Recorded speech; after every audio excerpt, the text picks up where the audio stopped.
En México tenemos un gran charlatán. Si tú te acercas a Andrés, el pasado no importa si le garantizas obediencia y sumisión. Él es un hombre que hizo un acuerdo político con Andrés porque vienen del mismo origen. A Andrés le gusta el PRI de los 70s. La imagen de López Obrador poniendo la mano en la cabeza y los golpecitos te reflejan a la perfección el tipo de colaboradores que Andrés quiere.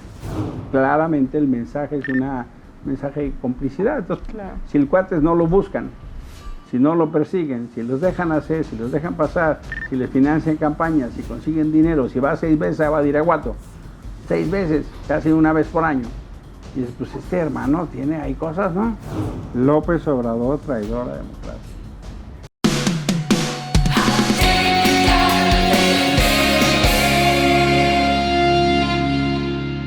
Amigos, bienvenidos al programa de los jóvenes Atypical, donde venimos a hablar todo lo que los políticos no se atreven. Hoy tenemos un gran invitado, senador, luchador social, pero además uno de los 3 haces de Atypical TV, Emilio Álvarez y Casa, bienvenido. Ni más ni menos, ahora somos 4 haces. Exacto, hoy somos 4 haces. El viernes son de los 3, el sábado de los 4. Aquí pura juventud. Ay, perfecto. Desde que viniste la primera vez al programa, te han estado pidiendo mucho, entonces ya por sus deseos son órdenes. A ya las juventudes. Traemos la segunda parte de este programa. Gracias.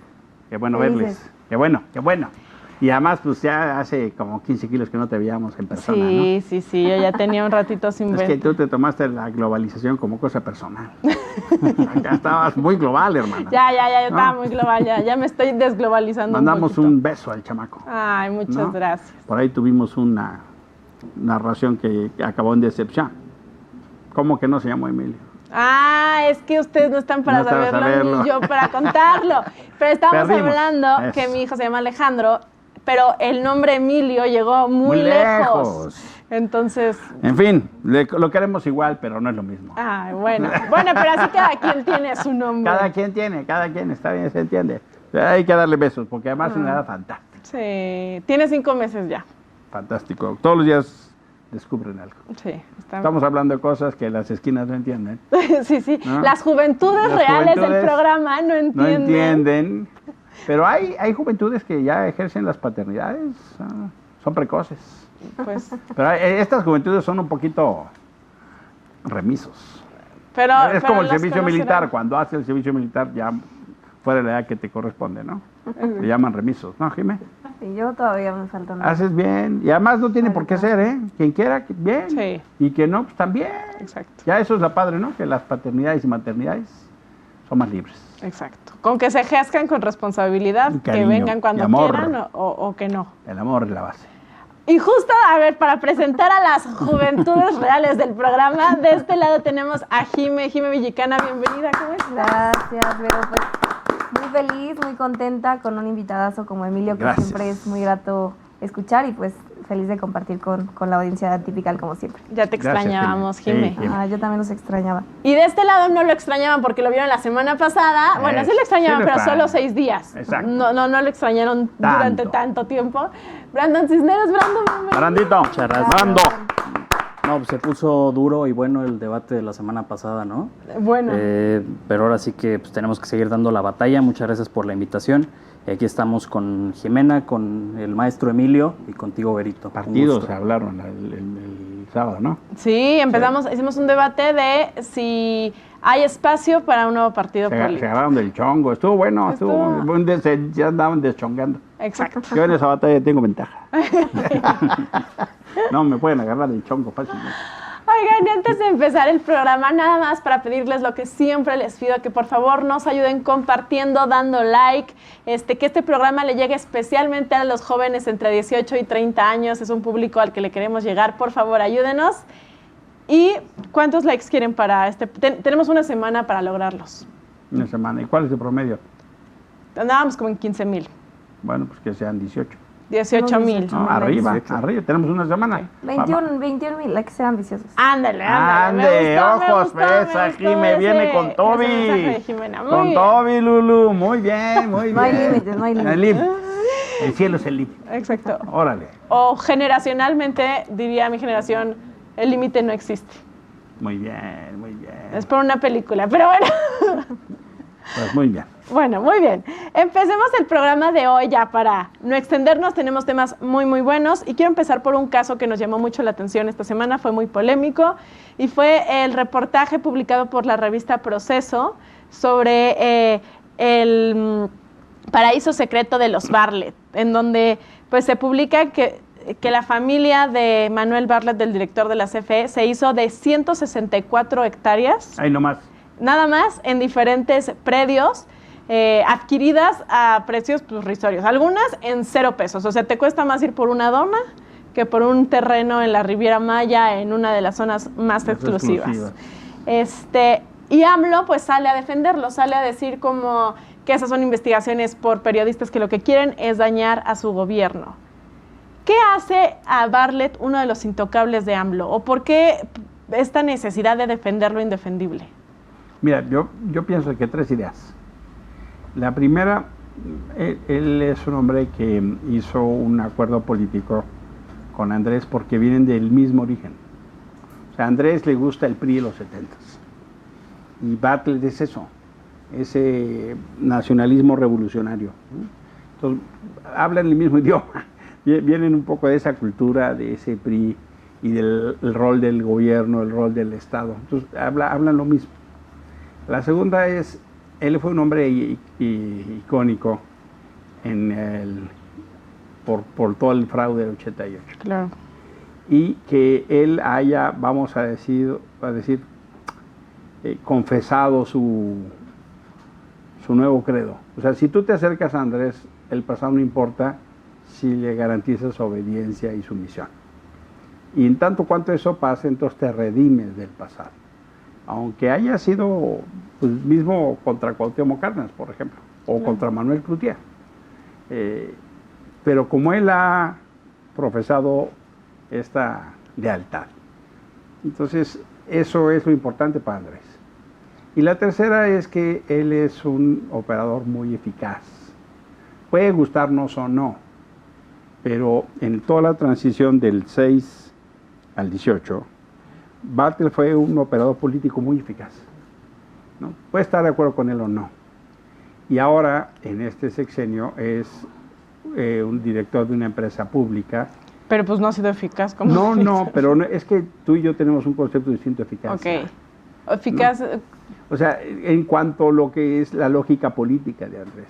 Si tú dices, oye, es que la Comisión Federal de Electricidad es muy eficaz, pues no. Pero para hacer lo que Andrés quiere, sí. Okay. En la lógica de que cualquier persona diría, no, pues sí, este cuate, pues los resultados no hablan muy bien, ¿no? Pues no. Pero en atender las indicaciones de su jefe, sí. Ok. Entonces, en ese sentido, veo esas 3 cosas. Y claro, Andrés lo hace también porque en la defensa de Bartlett se defiende él. Claro, sí. Sí, sería dañar... Es decir, que en su gobierno hay corrupción, es decir, que el Tren Maya permitió lo que se dijo que iba a pasar, es decir, que en realidad no hay ningún control. Entonces, la defensa de Bartlett no solo por estas 3 razones, sino porque defiende a su gobierno. En realidad, si te fijas, la argumentación de López Obrador fue más para denostar a los periodistas que para defender a Bartlett. Claro. ¿No? Que es lo que ha pasado un poco en los ataques que él recibe, o él así vive los ejercicios del periodismo independiente o de rendición de cuentas, con Loret de Mola, con Proceso, o mismo Mexicanos contra la Corrupción. ¿No? La defensa es entonces, como dicen los clásicos, tiene su mejor cara en el ataque. Okay. Y cuando dices, tienen el mismo origen, hablan el mismo idioma entre Bartlett y AMLO, ¿qué idioma es este? Es el prismo de los 70s, ¿no? Okay. Es ese gobierno omnipotente, omnipresente, es el que controla toda la vida pública, es el partidazo, es el del tiempo de, ¿qué horas son? Pues las que usted quiera, señor presidente. Es el tiempo donde el gobierno alcanzaba todos los espacios, todas las decisiones significativas. Es el tiempo de la sociedad civil inexistente y la que existe, la que el gobierno le da permiso. Es el tiempo donde las voces de la crítica se acallan. Es el tiempo aquel donde lo que se permite es aplaudir y no disentir. Es ese México de los 70s donde el partido y el gobierno ocupaba todos los espacios. Y el interés público estaba representado solo por el gobierno. Y las distintas voces, expresiones, no existían. Y entonces ellos creen que las empresas públicas, las decisiones públicas, solo pueden ser del gobierno. Aunque en realidad, pues, fíjate qué irónica, este gobierno ha sido el gobierno de la pérdida de lo público. Perdimos seguridad pública, perdimos educación pública, perdimos salud pública, perdimos espacio público por cómo le hemos cedido al narco. O sea, en realidad lo que ha pasado es que el desastre de gobierno que tenemos ha llevado a hacer el gobierno las privatizaciones, ¿no? El espacio, la educación, la salud, la seguridad. Y es irónico porque lo que ellos buscaban es ese gobierno, ¿no?, grandotote, que ocupaba todos los espacios. Y no ha pasado eso. Sí. A mí me parece que Bartlett es el prototipo perfecto de lo que es el obradorismo y el movimiento de Morena. En efecto, como comentaba Emilio, un personaje que fue capaz de hacer un fraude monumental en el 88, que tiene pues la ambición tan grande de incluso llevarte por encima la voluntad de la ciudadanía, y que se acomodó en el prismo neoliberal mientras pudo, y cuando ya no pudo, pues se acomodó en el nuevo régimen y ahora critica el origen de donde viene. Y creo que ese es el perfil perfecto que relata lo que es Morena. Y bien lo decía Emilio, pretenden regresar al país a este régimen totalitario que lo controla todo, en donde no hay opinión, no puede haber opiniones distintas que cuestionen lo que está sucediendo. Y lo vimos con las declaraciones del presidente. ¿Cómo es posible que cuando le interrogaban los periodistas, él se haya atrevido a salir con el clásico sí, pero el PRI robó más, ¿no? Porque habló de Vicente Fox.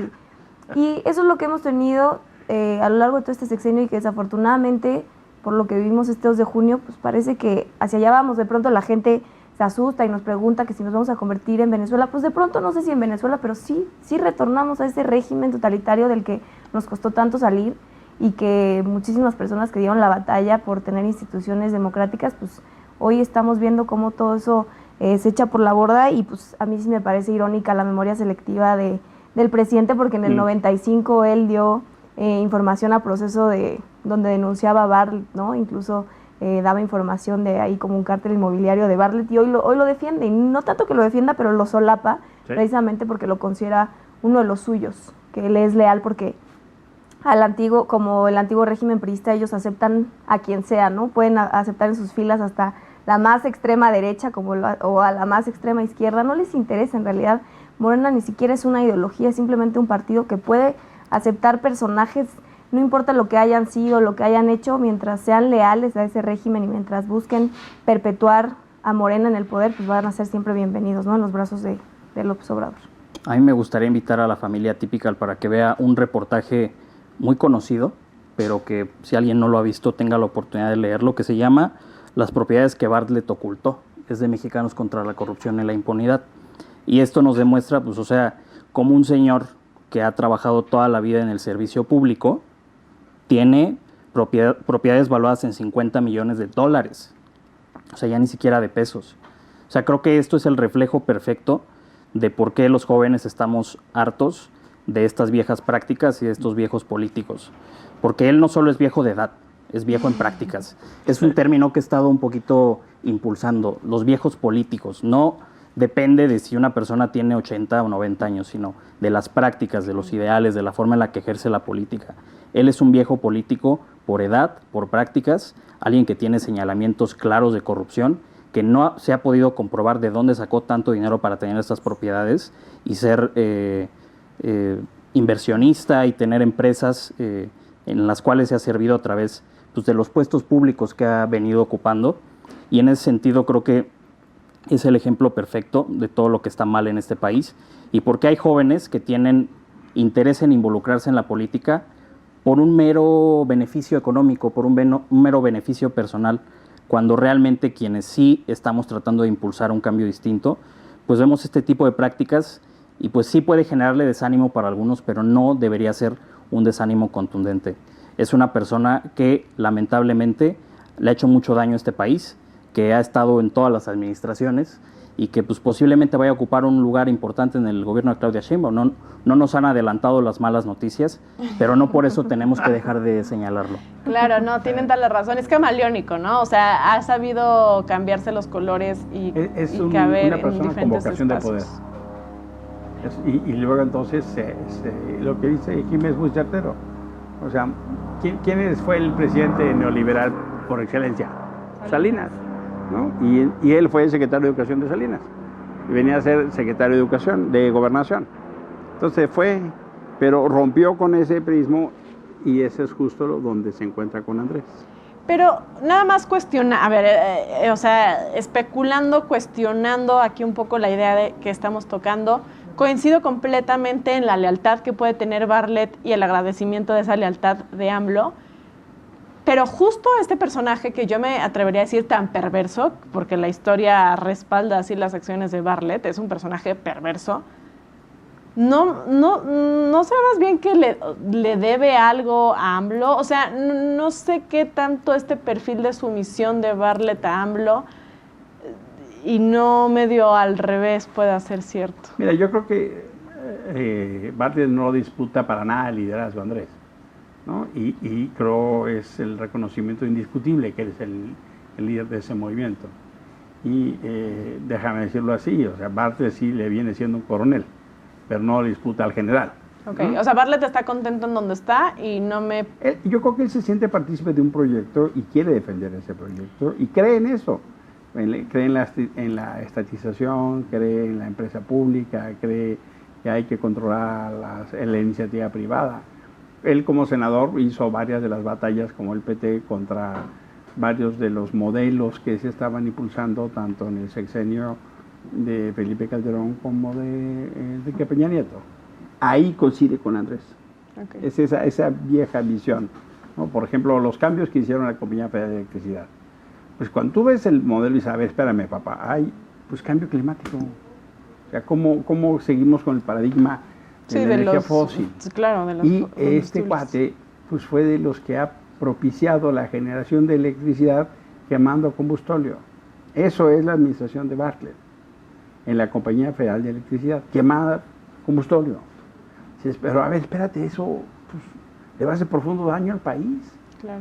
Porque como López Obrador sigue teniendo el paradigma de Pemex que teníamos en los 70s, entonces siguió produciendo, ¿y qué ahora qué hacemos con el combustóleo? Nadie lo quiere, nadie quiere combustóleo, es más, ya no se acepta ni en ciertas áreas, en la industria naviera ya se prohibió, sobra muchísimo, bueno, pues vamos a quemarlo y vamos a hacer energía, eso lo hizo Bartlett, ese es el tipo de cosas que coinciden, los puntos comunes, el mismo idioma. Entonces, a ver, espérate, pero si México tiene compromisos internacionales, hay un cambio climático, o sea, no, estás viendo y no ves. Pero como vienen de esa vieja idea, de ese viejo esquema, pues qué mejor que generar electricidad quemando combustible. Entonces, es un círculo cerrado, ¿no? Producimos mucho, generamos gasolina y generamos electricidad. Y entonces tenemos dos empresas del Estado que van a resolver. Y lo que hoy tenemos es entonces más contaminación y no necesariamente mejor electricidad. O sea, el país está teniendo lugares donde hay apagones porque ya no hay electricidad. Sí, por la demanda. Bueno, ahora cambiando un poquito de tema, también desde la semana pasada vimos la incompetencia de este gobierno, pues al descubierto totalmente, y lo vimos con la falta de certidumbre y la ineptitud para comunicar sobre la detención del Mayo Zambada.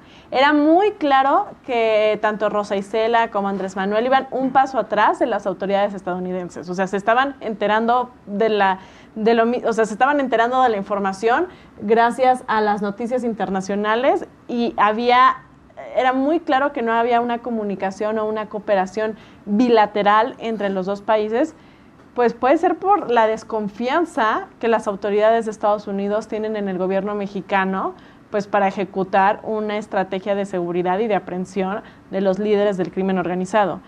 No sé si es un poco ingenuo preguntar de dónde viene esa desconfianza, pero pues igual también lanzo esta pregunta, pero sobre todo, ¿qué implicaciones tiene que se vea esta pues falta de comunicación y que no les están queriendo compartir ni hacer partícipes al gobierno mexicano, el gobierno estadounidense. Es como los problemas complejos tienen respuestas complejas, ¿no? Lo que sí coincido es que el López Obrador quedó exhibido del nabo, ¿no? Allí dices, este pobre güey no tiene ni idea de lo que está pasando, ¿no? O sea, nos enteramos casi al igual, nada más que es el presidente de la República, ¿no? Y su secretaria, pues infelizmente cada vez queda peor.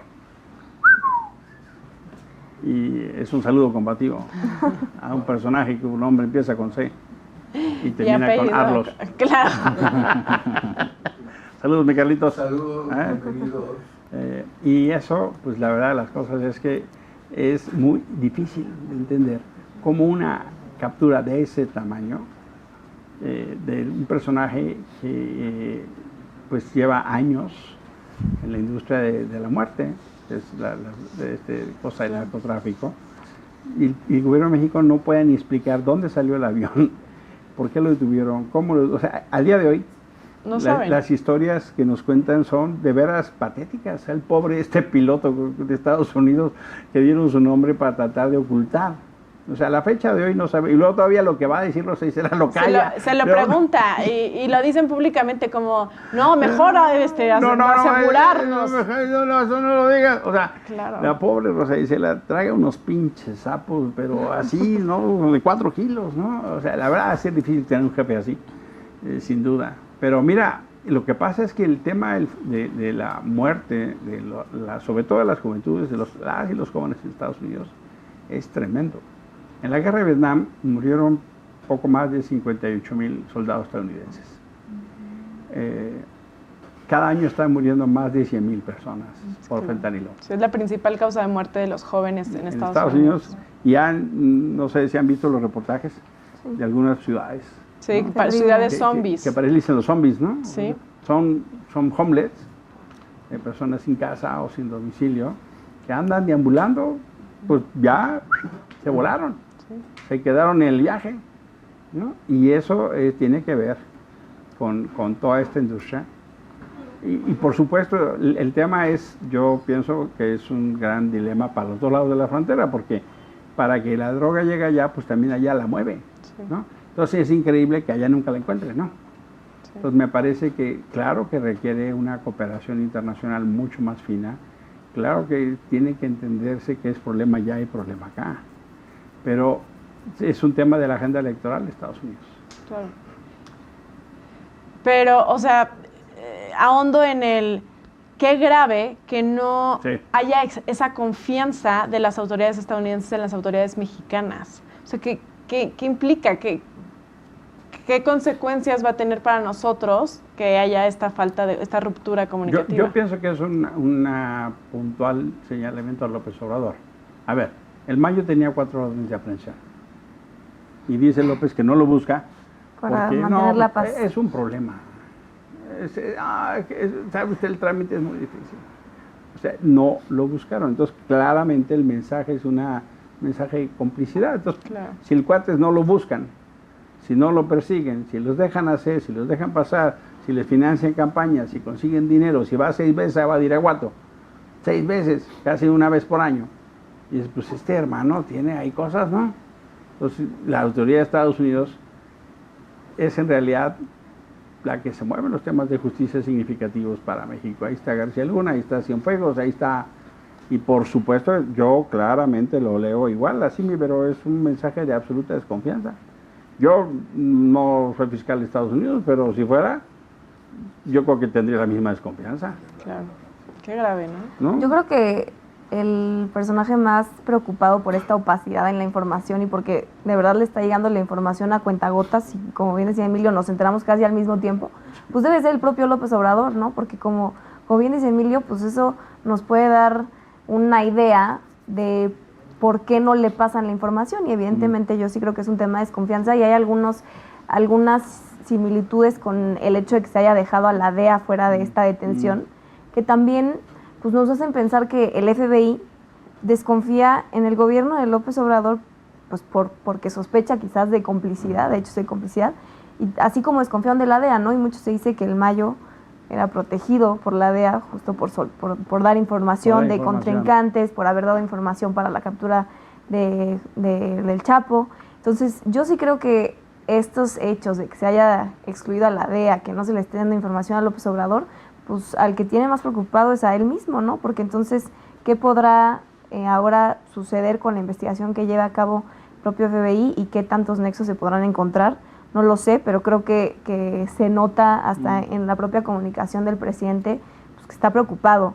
Y yo coincido con Emilio, si López Obrador dice no estar enterado de la corrupción de sus hijos, no sabe nada de la detención del Mayo, si no sabía de estos terrenos de Bartlett, pues hay dos opciones, o de plano su propio equipo le ve la cara y, no quiero decir aquí al aire, es un lo que pensamos, reverendo lo que pensamos, incapaz o inútil en sus funciones, en la palabra, o de plano, pues hay complicidad con estos tres hechos, ¿no? Y las dos cosas son gravísimas, entonces definitivamente creo que va a ser muy interesante lo que podamos ver, porque precisamente ha sido Estados Unidos el que ha llevado todas estas investigaciones como la de García Luna, que bien se ensanchaba el pecho Morena de criticar a García Luna, pero bueno, ahí tienen a Omar García Harfuch en su equipo, y pues al final siempre es palabrería, porque el propio presidente dijo que no es prioridad para su gobierno, y yo supongo que no lo será tampoco para Claudia, pues al capturar a los capos más importantes de este país, pues él dice que para pacificar el país, pero al final son estos capos los que lideran las masacres que hemos visto, son estos capos los que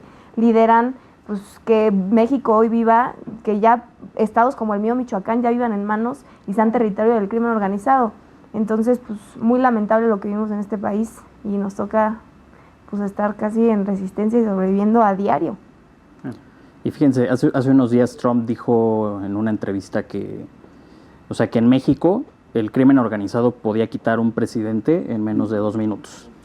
Y una persona en los Estados Unidos me preguntó que si ese dicho de Trump no me ofendía. Yo le respondí que de Trump me ofenden muchas cosas, me ofende su racismo, me ofende el trato hacia los mexicanos, pero lamentablemente en ese punto sí le tengo que dar la razón. O sea, vivimos en un país cooptado por el crimen organizado, y yo entiendo que no es un problema que inició con este gobierno, pero sí fue en este gobierno donde se recrudeció. Pues de entrada del trato que le da al Mayo Zambada, ¿no? En la mañanera se refiere a él como el señor Zambada. Pues igual que como el señor Guzmán. Son los señores, pues pareciera que los trata casi con una cualidad de jefes. En ese sentido creo que, sí sería importante hacer un hincapié, pues que en este gobierno fue donde se le entregó el país a los carteles, donde se les dotó de impunidad. Ya se mencionaban las constantes visitas de López Obrador a Badiraguato. Pues en Badiraguato no es como que cualquier persona tranquilamente se pueda echar en el piso, tomar el sol y estar disfrutando del día. O sea, es un lugar sumamente inseguro. Se necesitan incluso permisos para poder ingresar como civil, como persona común y corriente. Y eso no pasa solo en Badiraguato, sucede en todo el país. Entonces creo que es claro el vínculo que ha tenido López Obrador, la opacidad que ha tenido para atender estos casos, y pues creo que es una respuesta casi lógica la desconfianza que tienen las autoridades de los Estados Unidos con las de México, pues porque ha habido una constante incompetencia durante todo este sexenio. Okay. Completamente de acuerdo con esta incompetencia, y hablando un poco de Rosa Isela, pues el desgaste que también para su imagen, y más como nuestra próxima secretaria de Gobernación, o sea, antes de entrar al puesto ya está completamente desgastada. También las imágenes, ya ella nos había tocado en el Día Internacional de la Mujer esta imagen muy grave de AMLO tocándole la cabeza. Aquí también en la mañanera veíamos cómo AMLO le daba como golpecitos en la espalda. O sea, de verdad no sé cómo pretenden formar un equipo nuevo o que refleje alguna autoridad o competencia si antes de llegar pues ya están completamente con la credibilidad completamente destrozada. La imagen de López Obrador poniendo la mano en la cabeza y los golpecitos te reflejan a la perfección el tipo de colaboradores que Andrés quiere. Y pues Rosa Isela ha hecho bien su chamba. Sí, bien en los mismos términos de los que hablábamos. Yo pienso que es absolutamente indigno. Claro. Pero si el parámetro es el C, pues le sirve perfecto, Andrés. Si ahorita hiciéramos un ejercicio, y ya estoy seguro que con los jóvenes más, las jóvenes, dígame 5 nombres del gabinete actual. ¿Alcocer sigue siendo? Rosa Isela, alcalde. ¿Quién más me falta? Y eso que ustedes son una banda informada. Yo, te confieso, yo no podría decir el nombre de todo el gabinete. No. Porque son figuras muy menores, porque Andrés ocupa todo. El presidente ocupa todo el espacio. Y lo que él quiere es personajes así, que se porten así. Y en ese código, ese es un buen desempeño. Hace poquito vi este video del Consejo Nacional de Seguridad, donde se puso a hablar de He-Man y Skeletor y estas... Yo pensé que era de broma, ¿no? Oiga, no, ¿se acuerdan de esos? No sé si vieron ese videito. Un genio el que lo ilustró. Genio. Se pone a hablar en el Consejo Nacional de Seguridad de las caricaturas. Y luego en la mañanera dice, es que el otro día me acordaba. Y entonces citó a distinguidísimas personalidades como He-Man y Skeletor, ¿no? Y los Robocots. Te juro que cuando yo vi eso, me lloré de la risa. También circula en redes sociales, no sé si lo vieron en Twitter, una obra de teatro que se hace como para representar la reforma al Poder Judicial, y de verdad era una cosa pueril, o sea, era, ahí viene un juez, casi, y le tiraban una pelota. O sea, una cosa así impresionante, pero lo más grave es que tú sí ves a gente sentada, aplaudiendo, viendo la función, o sea, son... pues las herramientas didácticas parecen de burla. Sí, no, bueno, es una pedagogía del escarnio, ¿no? Es atacar o sea, ni conoce mucha gente personalmente a los jueces, pero es la construcción de una narrativa de son unos corruptos. Sí, no. Y se vale escracharlos, y se vale atacarlos, y se vale... Esas son las narrativas que hacen los países fascistas, ¿no? Completamente de acuerdo. Justo hay hablando de las narrativas, una columna, creo que fue de Loret de Mola, que publicó esta semana, en la que decía, en el gobierno, o sea, en un gobierno de saliva, pues la narrativa es lo que impera, ¿no? La narrativa es lo más importante, y creo que es justo... Es eso. Y en un gobierno donde la mentira y la manipulación prácticamente parecen ser las políticas públicas, ¿sí? Así se ejercen, imposible competir a eso. Es imposible competir a las mentiras constantes, porque las están diciendo desde la máxima tribuna de poder en el país. Esa es la gravedad. Hace poco hablaba con un amigo muy querido, Eduardo Garza. Él es un personaje bien interesante porque es comunicador, pero hace filosofía, ¿no? Y me enseñó una conferencia de un uruguayo que decía justo la diferencia entre un mentiroso y un charlatán. Porque el mentiroso tiene claro la línea entre la verdad y la mentira. Y sabe, incluso que si está mintiendo porque falta la verdad. El charlatán no. El charlatán no tiene la diferencia entre la verdad y mentira, y no hay límite ético de la verdad. El charlatán lo que quiere es imponer su voluntad. El charlatán lo que quiere es contar historias para tener el apoyo. Y lo que pasa es que en México tenemos un gran charlatán. O sea, la verdad, la figura emblemática de López Obrador es el charlatán. No, y en la misma reflexión de que hablan este mismo idioma, o sea, con estos personajes, pues tenemos un gobierno de charlatanes. De charlatanes. Es AMLO y su gobierno de charlatanes. No, y te salen a decir cualquier cantidad de charlatanería, porque no es que haya corrupción con Bartlett, no es que mis hijos, no es que, claro que las Dos Bocas refina, claro que el Tren Maya es un gran proyecto, otro intocable. Claro que si la inseguridad está reduciéndose. Claro que tenemos seguridad como Dinamarca, pero ¿cómo dice usted que no, licenciada? Es que usted es muy maldirigente. No, o sea, ¿cómo? Claro. Entonces dice, pero si la gente no tiene medicinas, no. Es entonces una construcción de narrativas fantásticas, y muchas personas ven la mañanera y creen, como lo dice López, pues palabra, se cumple, se atiende, se cree. Y eso nos lleva pues es tan difícil demostrar que es falso o verdadero, porque además cuando la ganas te dice, tengo otros datos. Se parece al novio que hemos tenido todas alguna vez en la vida, que no importa lo que hacía, te decía y te embobaba, y pura palabrería y cero acciones, pero ahí estabas. Sí. Fuertes revelaciones de Jimena. Más en la juventud, ¿verdad? Pero de un hombre que no me quiero acordar. Todas hemos caído. Desgraciado, maldito. Que no importa que hacía y lo veías, pero te decía, así el presidente. Hay un fenómeno interesante, ¿no? Es como el fenómeno religioso. Es que tú crees en él. O sea, la gente cree en él o no cree en él. Y entonces es como el fenómeno religioso. Si a mí me dicen, no, es que la Virgen de Guadalupe no existe, mira, y me demuestran, ¿no? Yo digo, no, yo sí creo en la Virgen de Guadalupe. Sí, creo o sea, creo en. ¿No? Y hay gente que cree en López Obrador.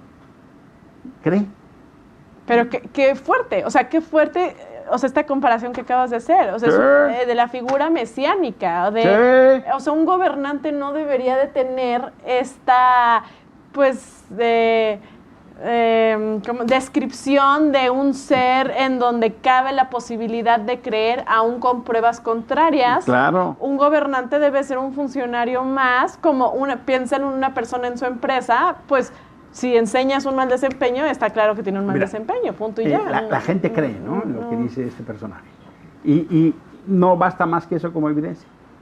Un día voy a un sepelio, ¿no? De una persona muy querida. Y estábamos pues, en la bolita que se hacen los sepelios.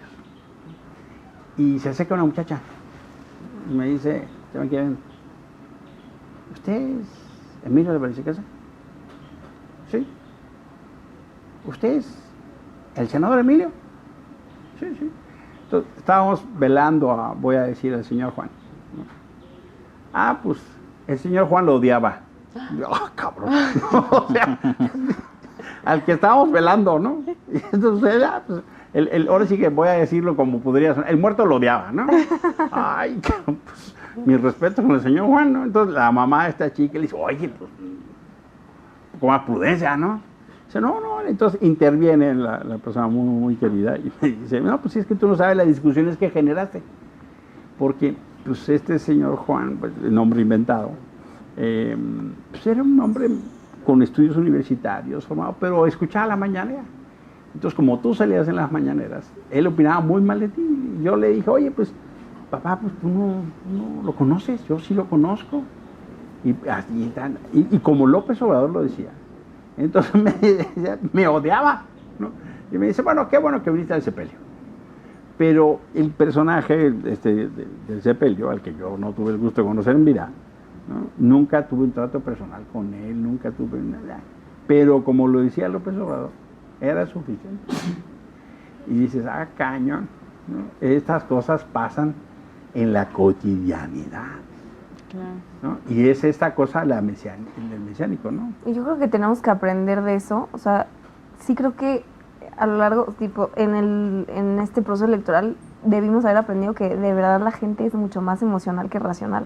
Siempre hemos sabido que el voto es emocional, pero nos debe quedar claro que en verdad hay una abismal diferencia y que yo a veces voy a programas y ahorita con el Poder Judicial y das todos los datos, o sea, contundentes del por qué no hay manera de que eso resuelva la impartición de justicia en México, y aún así la gente le cree y lo defiende y todo, claro. Porque no importa cuántos datos des, no importa, sí somos, creo, pues, profundamente emocionales y ha sabido manejar eso a su favor, desafortunadamente el presidente. Él busca los dolores y entonces te dice, ¿a ti qué te duele? Pues a mí me duele la corrupción. La reforma va a acabar con la corrupción. Claro. Deme 3. Pero tú creerías que ese beneficio existió en el 2018, claro, porque pues no había sido gobierno, ¿no? Pero cuando ya fue gobierno, cuando te dijo que ya iba a acabar eso y cuando eso no acabó, pero se acrecentó. Tú y yo claramente creemos que la corrupción se acrecentó. Sí, pero una parte muy importante no cree que la corrupción se haya incrementado. Que yo creo que es donde está, o sea... O incluso te dirán, mira, puede haber, pero él es un hombre honesto. A él le pueden reprobar al gobierno. Sí, pero, sí, y así está de hecho las calificaciones, ¿no? O sea, el gobierno está reprobado, la persona está aprobada. Sí, o sea, es una cosa rarísima, ¿no? Sí, él está muy bien y el gobierno en seguridad, en economía. La misma gente dice, está muy mal. No, pero es que luego te empiezan a decir, no, pues es que no lo dejan. Es que está chameado, pero no. O se lo dejaron peor. Que yo creo que justo, o sea, hablamos de narrativas, yo creo que pues la narrativa es lo que falló la oposición, o sea, no supo entregar una narrativa más convincente. Sí, o sea, faltó ahí, faltó la construcción. Jimé lo decía, como es imposible competir con esas mentiras, pues yo creo que es donde está la urgencia de cómo le damos la vuelta a esas mentiras. Yo pienso que tenemos que analizar los dos lados de la ecuación. O sea, tenemos que analizar lo que hizo y dejó de hacer el gobierno. Yo pienso que ahí hay un fraude estructural que se llama elección de Estado, ¿no? Y que es un juego, una cancha inclinada. Claro. ¿No? Uso de recursos, el presidente, los siervos de la nación, los programas, la amenaza, la coacción, la mentira, hicieron uso de todo. Acá en la Ciudad de México, Martín Bartres, le contabilizamos más de 400 acciones ilegales y de intervención.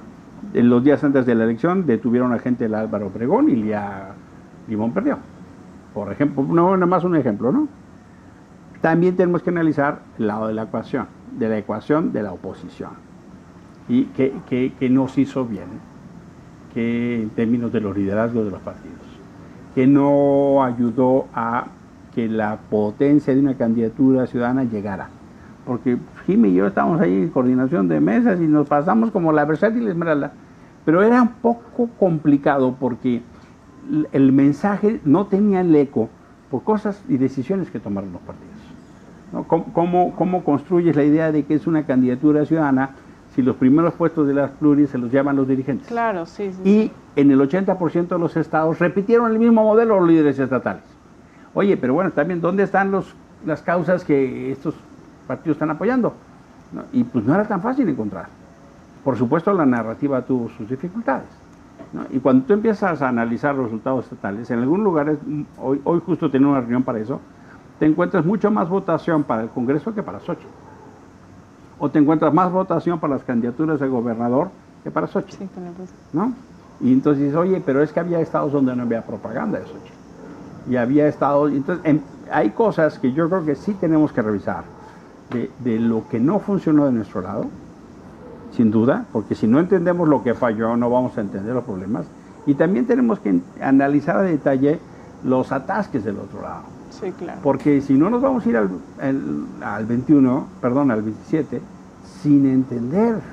Y eso que estamos al borde del precipicio del nuevo régimen. O sea, si avanza la reforma electoral, en términos de que desaparecen los pluris y solo quedan los 300 distritos, Alejandro, tu hijo, a la edad que tú tienes ahorita, va a estar empezando a hablar de alternancia. Sí. Porque si quedan nada más 300 distritos, Morena hizo todo un aparato para ganar 85% de esos distritos. Entonces, el México que hoy vemos, de pluralidades, de libertades, de disensos, Ya, bye. Completamente. ahí fue. Y justo por esta línea, acabamos de ver tu 6º informe de actividades legislativas y hubo algo que creo que la parte que se volvió más viral o que la vi en redes sociales repetida, fue una imagen en la que tú resumes que el balance de este sexenio es López Obrador, traidor a la democracia. Y también añades, vivimos una batalla por la República y por nuestro futuro.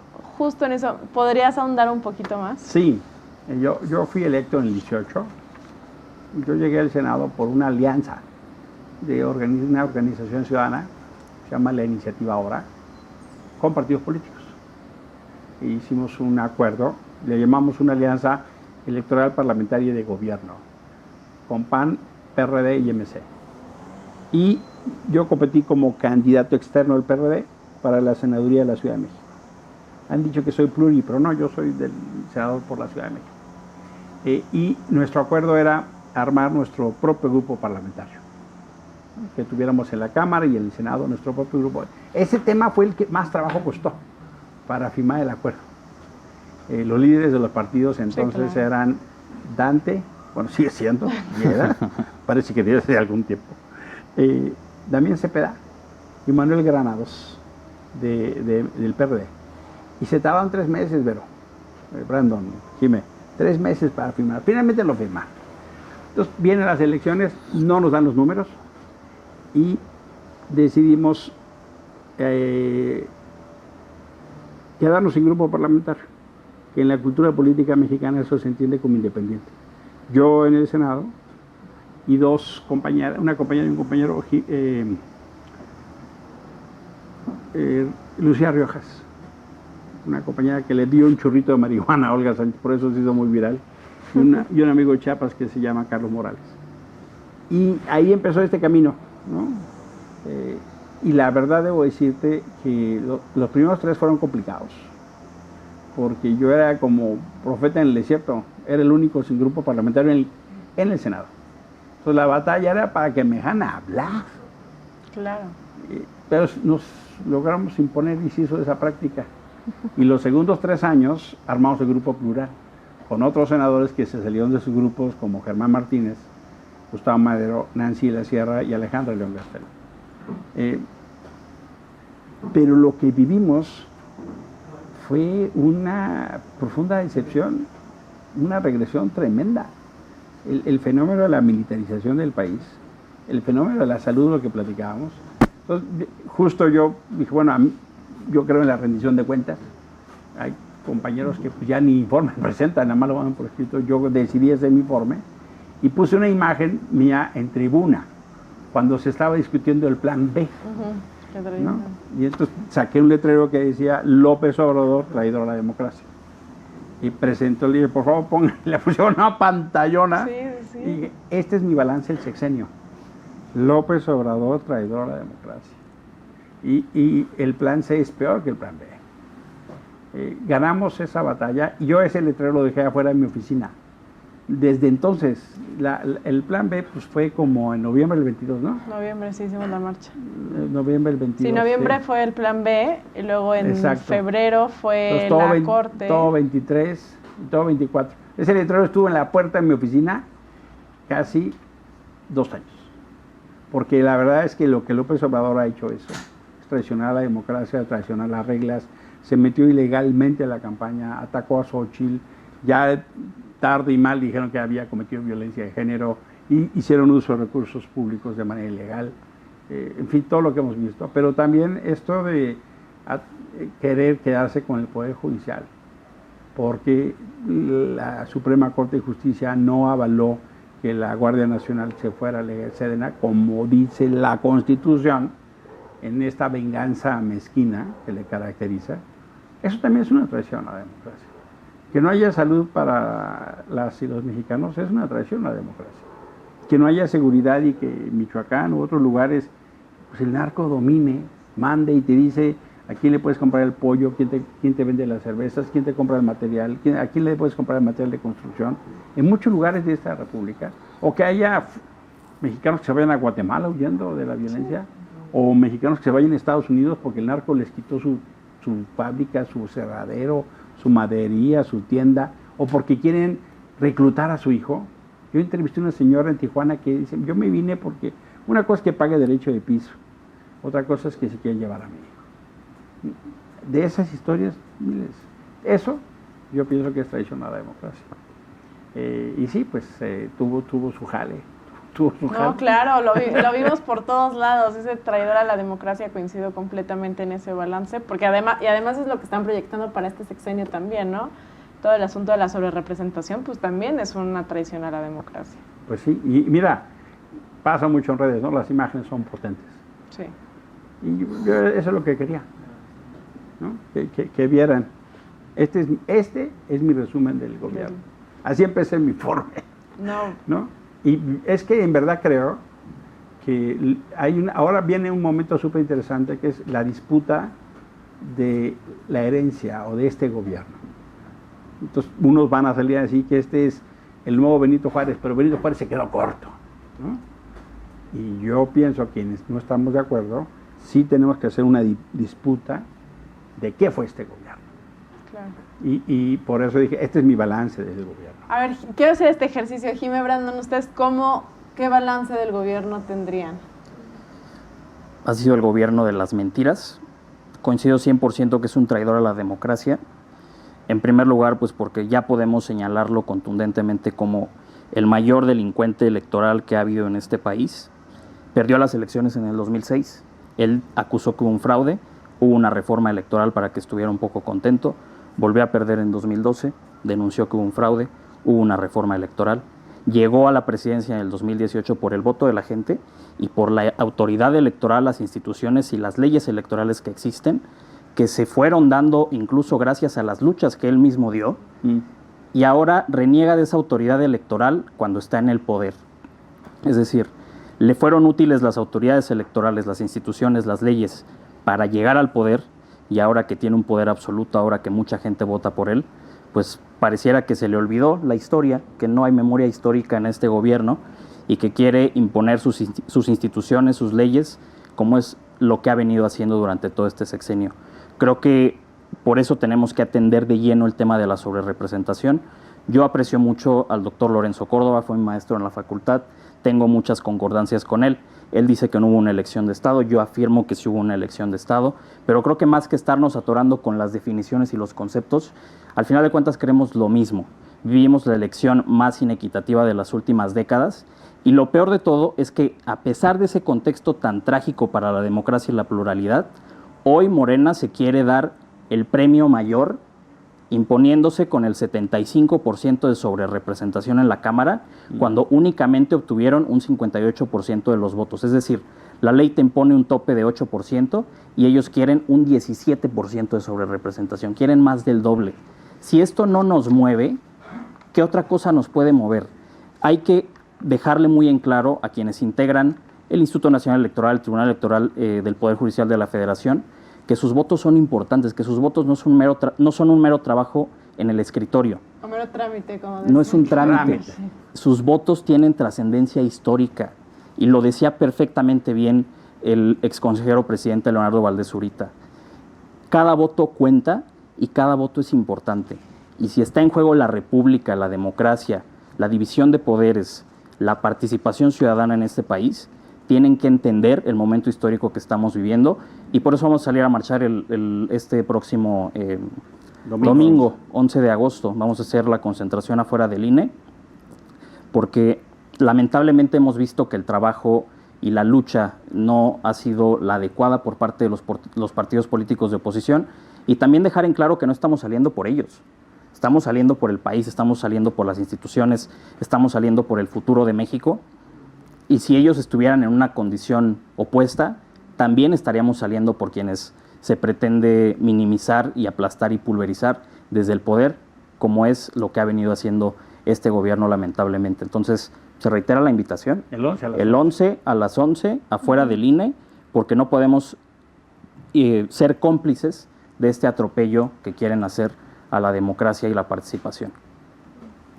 Pues, ¿qué más puedo sumar a lo que ya han dicho? Un gobierno del retroceso, pero también un gobierno, pues, de un solo hombre, ¿no?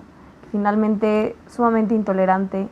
Para nada se permitió o se abrió la puerta jamás a las expresiones que diferían de lo que se planteaba en beneficio del país. Lo vimos en las cámaras, fue lamentable, en verdad. Primero, felicitarte, Emilio, por tu informe y de verdad por la labor que hiciste, porque amplificaste la voz de la ciudadanía.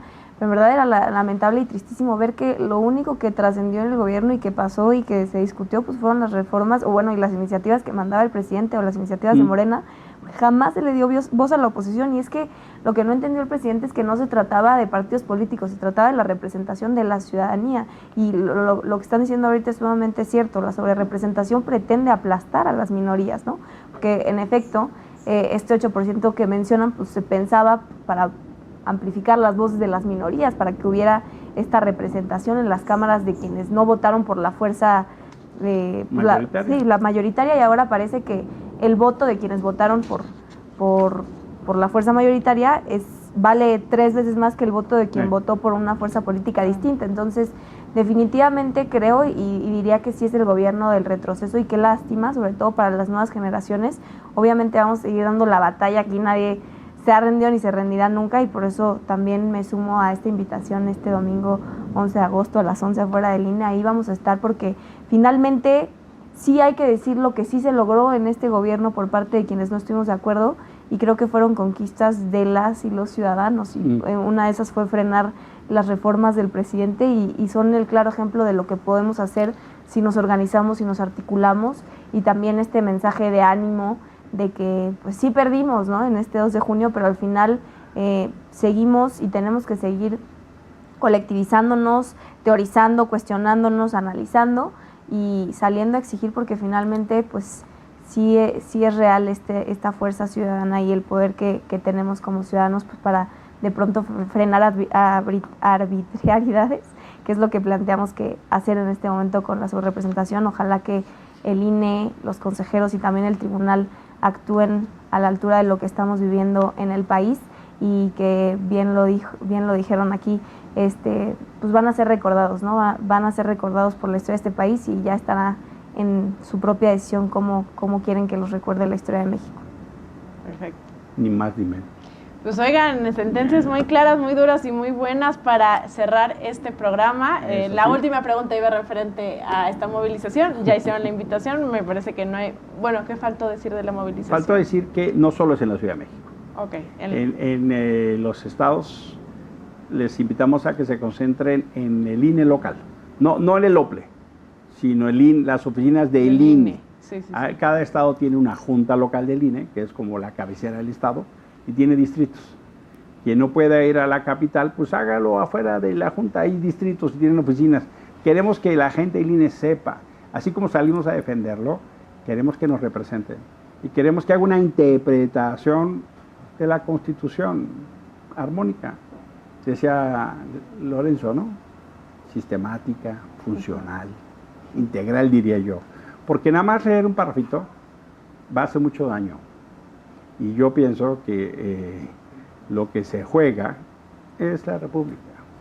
Si avanza la sobrerepresentación, vamos a tener años complicados. No es la última trinchera. Hay que recordar que el Senado de la República no tiene los votos. Así como votamos por senadores y senadores de oposición, hay que pedirles que refrenden esa confianza y nosotros exigirles, acompañar con exigencia. Puede ser el Senado la última trinchera, si es el caso, pero el hecho es que no es cierto que Morena tiene los votos para cambiar la Constitución por sí solo. Por eso es tan importante. Y qué bueno estar aquí con las juventudes. No, bueno, ha sido todo un gusto, de verdad, Emilio, Jimmy, Brandon, ha sido todo un gusto compartir con ustedes este programa, un gran programa muy ilustrativo.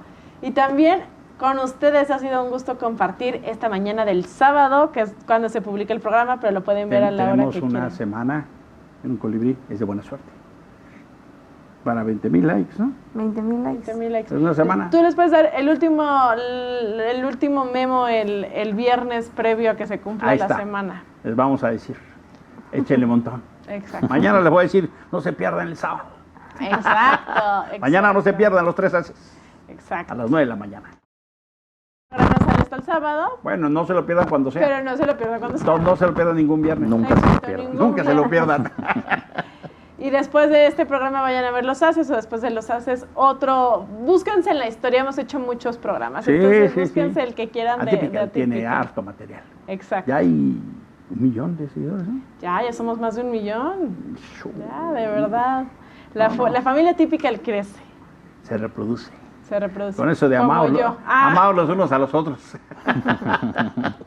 Con ver figura. Exacto. ¿No? Bueno, Muy bien. Les agradecemos muchísimo. Tengan un excelente fin de semana y nos vemos el siguiente sábado. Gracias. Bravo.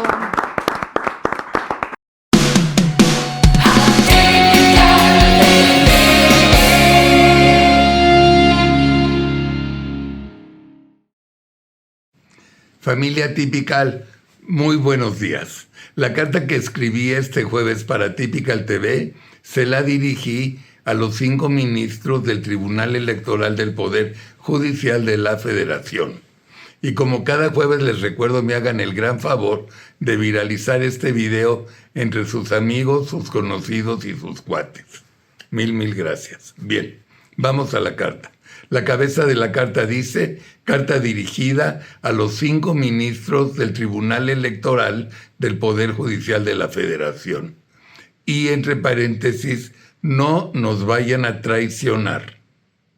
Ministros, como ustedes saben, a finales de la 3ª semana de agosto, ustedes van a tomar la decisión más importante para el futuro de nuestro país. No nada más para el futuro, sino de la historia de México. O sea, van a votar por la democracia o van a votar por la dictadura. No hay más. Ustedes saben que la decisión que los consejeros del INE tomen en relación a la sobrerepresentación va a terminar en sus manos. Y ustedes saben mejor que nadie que esa decisión que los corruptos consejeros del INE hagan van a terminar en la última instancia, que son ustedes. Ustedes también saben que la ley establece claramente que ningún partido cumplió con una de las fracciones del artículo 54. Ustedes saben que con esa fracción que está en ese artículo, la conversación se termina votando a favor de la oposición. También saben perfectamente que la elección a diputados fue de 58% de Morena y sus aliados contra 42% de la oposición. Y también ustedes saben que si ustedes aprueban la sobrerepresentación, Morena y sus secuaces terminarían con 74% y que la oposición se quedaría con un 26% de congresistas, cuando la realidad es que la oposición votó por el 42%. Y me imagino que también saben que legalmente no son válidos esos porcentajes en nuestra Constitución. Señores magistrados, se está rumorando en las calles que 2 de ustedes ya se vendieron y que 3 de ustedes pudieran también venderse. Ojalá, y esos rumores nada más sean rumores. Ojalá y sus votos sean a favor de la democracia. Ojalá el amor a sus hijos y sus nietos les abran sus corazones. Ojalá y que no se dejen chantajear por nadie. Repito, por nadie. Ojalá y entiendan que sus herederos terminarán, por su culpa, viviendo en una tiranía en lugar de una democracia. Le ruego a Dios que abra sus conciencias a la hora de votar. Y por último, el magistrado que vote a favor de esta locura vivirá con una carga de culpa que lo acompañará hasta la tumba. Y con esta culpa de traidor a la patria, seguro no descansará en paz. Se los decreto. Familia Tipical, esta es la carta de este jueves. No es muy larga, pero creo que la síntesis está ahí. Y echemos mucho el ojo con la decisión que los magistrados van a tomar el día de esa votación. Buenos días y sigan disfrutando de la programación.